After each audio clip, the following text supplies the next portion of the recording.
There is a place in Gujranwala. It's a Christian technical training center that was also set up by Presbyterian American missionaries. And it's I got a call for an interview there, and I ended up there. So that was the start of my, you could say, service to the Lord. So I ended up there as a young instructor, started in the mechanical department. So I slowly think about moving back to my hometown. So I have applied for a government job for an instructor in a similar government institutions near to my home.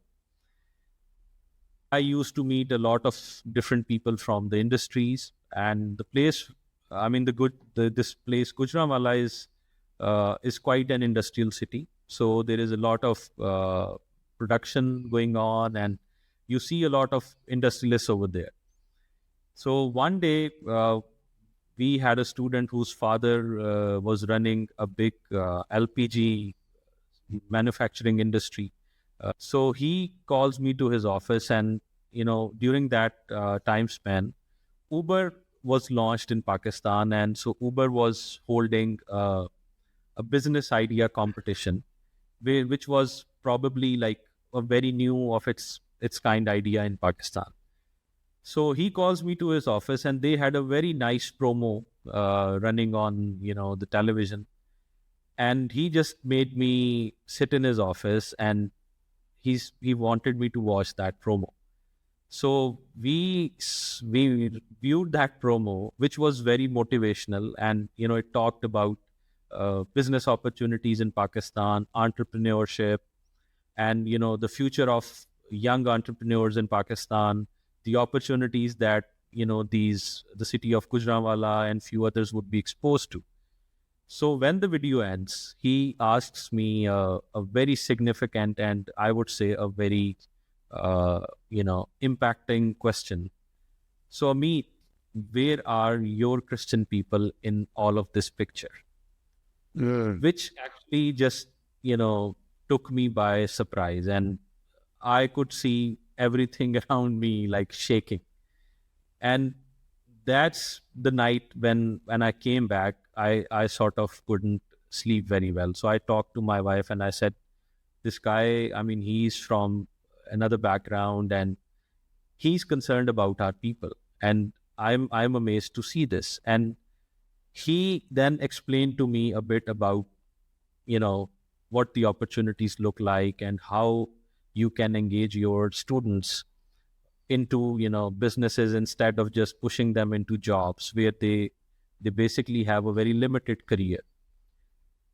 So that got me really thinking, and since then I started to explore opportunities where I could engage with people who are entrepreneurs. I started to look for some of our students who had graduated and they had started their own businesses. So it was then a new exploratory journey for me. So my you could say that my focus was quite towards the business side. I was still not into what BAM was, but I one thing I had sense of was that Christians in Pakistan, they have to enter the business space, and this is the future that could lead us into a lot of prosperity, and that could mean that we can grow as a community. I sort of kept on, trying to engage in with entrepreneurs, floating around ideas. And what I really wanted to do was to start a small incubator in that institution, because I could see that job market is getting saturated.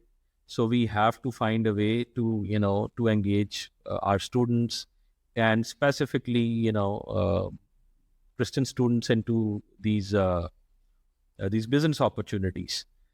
So I got a couple of calls from Zore's then management, because we had a apprenticeship program with Zore, where our students from the civil and architecture department would come to Zore for a 6 months apprenticeship. And somebody from their management, they reached out to me and floated this idea, like, how would you think about considering Zore as your next stop?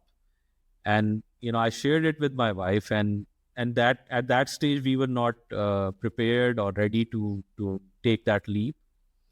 So I said, okay, I'll think about it, but I'm not sure that, because I come from an academic background and I don't have a lot of business expertise that might be required at Zohr. And in particular, it's a construction company. So maybe you should look for a civil engineer, not a mechanical engineer.